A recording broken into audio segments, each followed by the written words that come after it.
Morning students पिछली video में हमने शिक्षण की अवस्थाओं को भली भांति समझा था। पर शिक्षण की अवस्थाओं को हमने अलग अलग, सबसे पहले प्री एक्टिव फेज, उसके बाद इंटर एक्टिव फेज, उसके बाद में पोस्ट एक्टिव फेज, तीनों को हमने अलग अलग आपको समझाया था। अब हम तीनों शिक्षण की अवस्थाओं को उनके शैक्षिक लक्ष्यों के अनुरूप समझते हुए एक बार संक्षिप्त में चर्चा करते हैं, जो कहीं ना कहीं आपको अपने नोट्स बनाने में, अपनी तैयारी करने में बहुत लाभकारी सिद्ध होंगी, ऐसी हम अपेक्षा करते हैं। तो सबसे पहले शिक्षण की अवस्थाएं pre active phase, inter active phase और पोस्ट एक्टिव फेज आप समझ चुके हैं। अब प्री एक्टिव फेज में क्या होता है? प्री एक्टिव फेज में जो हमारा लक्ष्य होता है या जो हमारा एक विषय होता है जिसपे हमको सबसे ज्यादा ध्यान देने की जरूरत होती है, तो वो होती है शिक्षार्थी और शिक्षण सामग्री। जबकि इंटर एक्टिव फेज में हम ध्यान देते हैं कौशल एवं अनुशीलन, ठीक है। और पोस्ट एक्टिव फेज में हमारा मुख्य विषय रहता है मूल्यांकन एवं निदान, ठीक है। अब हम उनके शैक्षिक लक्ष्यों की बात कर लेते हैं। तो जो प्री एक्टिव फेज है उसमें सबसे पहले हमारे तीन हमने आपको बताए थे।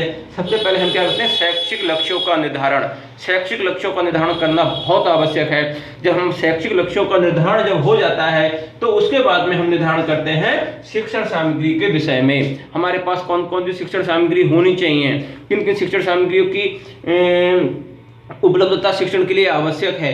तो इस चीजों को जब दो दिशाएं निश्चित हो जाती हैं तो उसके बाद में शिक्षण व्यूह रचना के संबंध में निर्णय, यानी हमारे शिक्षण लक्ष्य निर्धारित हो गए। शिक्षण लक्ष्य के बाद में शिक्षण सामग्री को निर्धारण हो गया।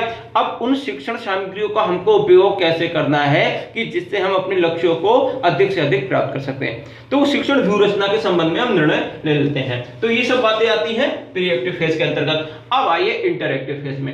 इंटर एक्टिव फेज में जिसमें हमारा सबसे ध्यान रहता है कौशल एवं अनुशीलन पे।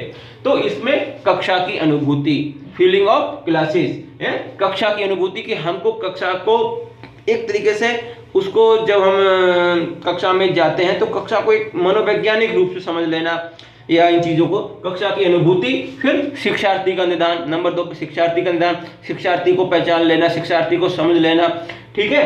फिर उसके बाद में क्रिया एवं प्रतिक्रिया, जो हमारी अंतःक्रिया में सबसे अधिक जो कि एक शिक्षण को रोचक बनाती हैं और एक शिक्षण को एक सजग जीवन बनाने का काम करती हैं, वो आपका थर्ड पॉइंट है क्रिया एवं प्रतिक्रिया। क्रिया एवं प्रतिक्रिया के अंतर्गत हम तीन चीजों को बहुत ध्यान से रखते हैं। नंबर 1 प्रेरकों का चयन, फिर प्रेरकों का प्रस्तुतिकरण, फिर पृष्ठपोषण एवं पुनर्वलन, और नंबर 4 कह सकते हैं व्यूह रचना का विकास, यानी आपकी जो रणनीतियां हैं उनका आप कैसे विकास करना है।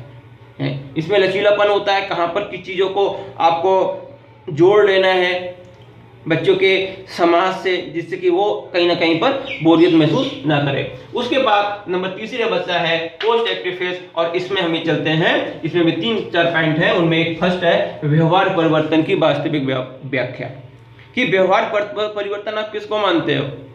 व्यवहार परिवर्तन की वास्तविक परिभाषा मूल्यांकन में, कि जो हमने लिए थे, क्योंकि शिक्षण का मुख्य उद्देश्य भी व्यवहार परिवर्तन है। फिर नंबर 2 पे मूल्यांकन की उपयुक्त प्रविधियों का चयन, हम जिन प्रविधियों से मूल्यांकन कर रहे हैं क्या वो सही हैं, वो बच्चे का मूल्यांकन करने के लिए उचित हैं। नंबर 3 पे आता है शिक्षण प्रविधियों का नीतियों में परिवर्तन, कहां पर हमें बच्चों की क्षमताओं को देखते हुए, कुछ उनकी सीमाओं को देखते हुए अगर हमें उनके मूल्यांकन जो टेक्निक्स हैं, जो प्रविधियां उनमें चेंज करना है तो हम उनको चेंज कर सकते हैं। तो इस प्रकार से शिक्षण की अवस्थाओं के शैक्षिक लक्ष्यों को देके एक छोटा सा चार्ट है, इसको आप समझ सकते हैं और इन पॉइंटों पे आप अपना नोट्स बना सकते हैं। धन्यवाद।